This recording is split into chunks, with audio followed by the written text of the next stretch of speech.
Salut mon sportif à la crème anglaise allégée. Aujourd'hui, j'ai l'immense honneur de t'annoncer une excellente nouvelle me concernant. Je suis passé sur l'affiche du 34e Festival des Arts Martiaux.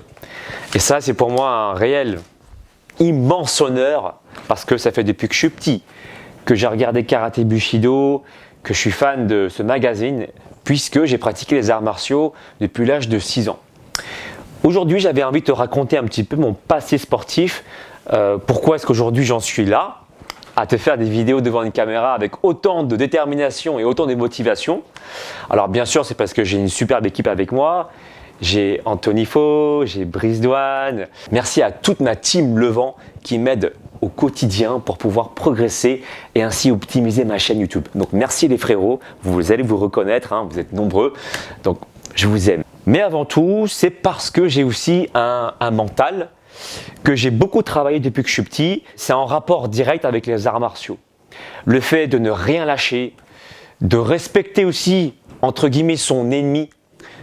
Tout ça, ça fait partie d'un état d'esprit martial que j'ai cultivé depuis l'âge de 6 ans. Et j'avais envie de te raconter un petit peu du coup mon petit passé, comment c'est tout ça. Avant de commencer à te raconter mon histoire, je remercie Johan de Karaté Bushido qui m'a fait confiance. C'est grâce à lui que j'apparais, encore une fois, dans l'affiche du festival, du 34e Festival des Arts Martiaux.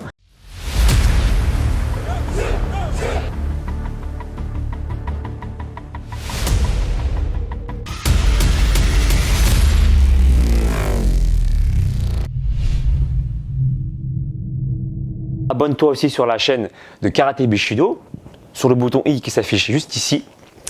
On t'apprendra plein de choses sur cette chaîne. Il y a même en ce moment des caméras cachées pour te montrer comment les gens réagissent dans la rue lorsqu'ils se font frapper, entre guillemets. C'est une simulation pour connaître quel est leur réflexe.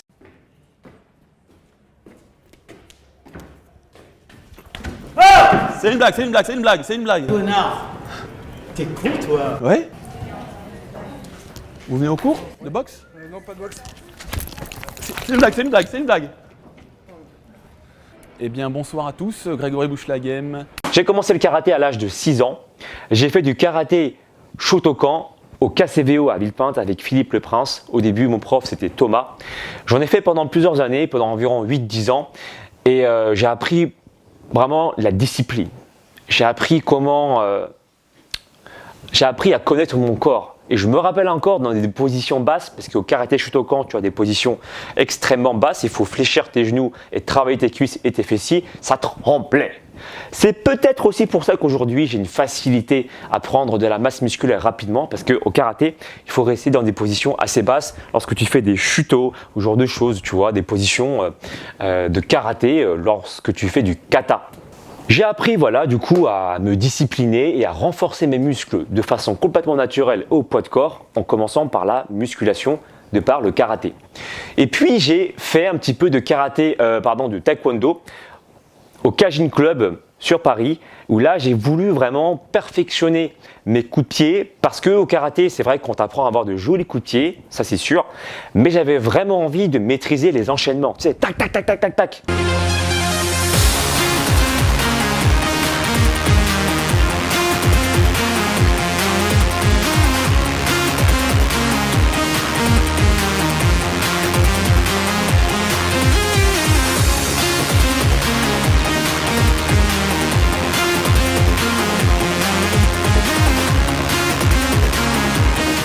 Et de ressembler à des joueurs fictifs dans Tekken, notamment Warang il me semble, pour faire des coups de pied très hauts, etc. Donc du coup je me suis mis au taekwondo, je suis parti au Kajin sur Paris et j'ai voulu ensuite me perfectionner encore plus en faisant du karaté Kyokushinkai avec Alex d'ailleurs, un très bon ami à moi et de David, ils se reconnaîtront.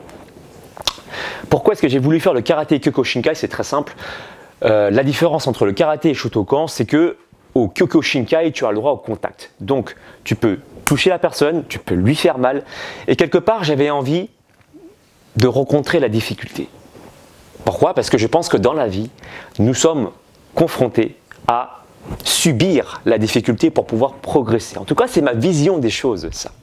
J'ai constaté que lorsque tu voulais quelque chose d'important dans ta vie, eh bien, il y a forcément de la difficulté quelque part. Et apprendre à encaisser, ou plutôt à apprendre à avoir moins mal dans la vie, c'est une façon de voir les choses, mais moi je pense que on devient meilleur ainsi. Donc je voulais apprendre à encaisser les coups. Voilà, tu vois, encore une fois, aujourd'hui dans cette vidéo, je ne ferai aucune coupure. C'est vraiment pour te montrer l'authenticité de mes paroles. Je suis quelqu'un qui a connu énormément de difficultés pour obtenir quelque chose, ne serait-ce que pour avoir, par exemple à l'école, une bonne note. Je suis le genre d'élève qui doit s'acharner pour réussir quelque chose. Pareil au karaté, je me souviens, une année sur deux, j'ai été délaissé. Une année où, par exemple, j'étais en catégorie minime, parce qu'en fait, il y a, comment dire, sur une année, tu peux rester 2 fois dans la même catégorie, tu vois. Donc, quand j'étais minime, première année, eh bien, j'étais un peu délaissé par mon professeur parce qu'il y avait des gens bien plus forts que moi en minime deuxième année. Je peux comprendre hein, si l'intérêt c'est de faire gagner aussi les gens en compétition. Donc du coup, une année sur deux, je me suis senti un petit peu frustré, délaissé et j'ai toujours accepté d'être confronté face à la difficulté pour pouvoir réussir. Donc depuis que je suis tout petit, j'ai cette mentalité-là. J'ai voulu du coup reprendre le karaté Kyokushinkai pour revenir à ce que je disais, pour avoir mal et encaisser les coups, pour me dire aïe ça fait mal, comment est-ce que je peux faire pour avoir moins mal la prochaine fois, pour endurcir mon corps et aussi endurcir mon mental. Et je me rappelle que avec mon prof de Kyokushinkai, quand j'en faisais, alors les spécialistes ne seront pas tous d'accord entre eux, j'attends que mon téléphone arrête de sonner. Comme d'habitude, ça sonne lorsque je fais une nouvelle vidéo. Watashi desu ka? Kokokoko ne kokoko keba. Je chante en japonais pour ceux qui ne savent pas. Ça insiste, hein. Mais il a raison d'insister. Dans la vie, nous n'avons rien sans persévérance. Vous êtes en relation avec un acteur téléphonique. Merci de bien vouloir laisser un message après le signal. À bientôt. Ok. Alors, ce que je disais, on va revenir par rapport à la notion de persévérance. Lors du karaté Kyokushinkai, mon professeur, il nous avait interdit de boire pendant la séance. Il nous avait dit, ça vous forgera. Buvez avant la séance de sport et pendant les 2 heures, vous ne buvez aucune goutte d'eau. Alors pour le coup, il faut s'y habituer, c'est peut-être un petit peu dangereux, mais en tout cas moi j'ai bien kiffé.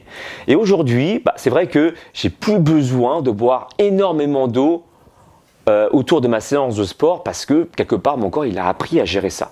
Encore une fois, il y aura des spécialistes qui ne seront pas du tout d'accord avec cette logique, mais en tout cas moi personnellement ça m'a fortifié. Voilà. Ça m'a rendu plus fort. Alors pour revenir sur les arts martiaux, j'ai voulu du coup me forger cet état d'esprit de ne rien lâcher, de ne rien, d'accepter de vivre la difficulté. Et par exemple sur YouTube, eh bien voilà, c'est vrai que y a beaucoup de youtubeurs et il faut savoir se faire démarquer. Hein, et quelque part, surtout dans le milieu du fitness, tu vois plein de youtubeurs qui poussent un petit peu là, par-ci par-là comme des champignons et je suis content pour eux. Peut-être qu'aujourd'hui, je fais pas énormément de vues par rapport à certains d'autres youtubeurs qui ont peut-être moins d'abonnés que moi, mais qu'est-ce que ça change? Tu vois, j'accepte l'idée, ok, et je travaille pour réussir. Voilà. Tant que j'ai fait de mon mieux, je n'ai rien à me reprocher. Et c'est comme ça que je raisonne un peu aussi grâce aux arts martiaux. Voilà, je voulais faire une petite anecdote là-dessus.